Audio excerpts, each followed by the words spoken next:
Иако на минус 15 во Кочани никој не размислува за фудбалот, во фудбалскиот клуб Осогово не седат со скрстени раце. Управата на клубот во мини преодниот рок ангажира комплетно нов стручен тим кој ќе ја води екипата во пролетната полусезона.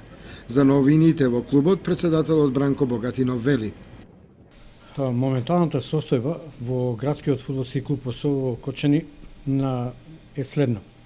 На одржаното собрание, тоест имавме состанок управниот одбор и е донесено следниот заклучок.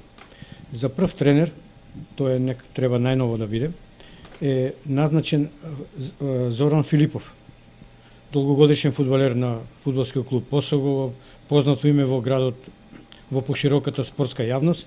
За негов заменик е назначен Кире Тодоровски, исто така спортски работник, фудбалер на Осогово, бригалница од Делчево. За тренер на голманите е назначен Лазар Балдазаров, кој досега работеше, исто така спортска легенда на фудбалот во Кочани.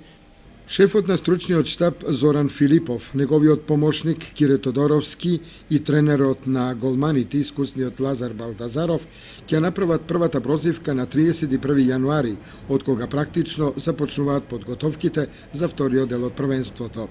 Што се однесува до играчкиот кадар, немаме некои промени.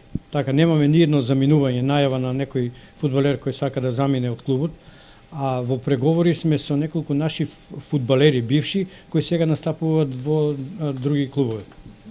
Ама нема сега зимињата да не шпекулираме, да не манипулираме, уште се у преговори. Што се однесува до финансиската состојба на клубот е следна. Котизацијата е платена. Уште пред нова година се платени средствата. Моменталната ситуација ни е добра, имаме така некои финансиски средства, а тоа е знак на едно домакинско работење. Осогово и во пролетната полусезона ќе се бори да го сочува третолигашкиот статус, но и да создаде тим за повисоки дострели во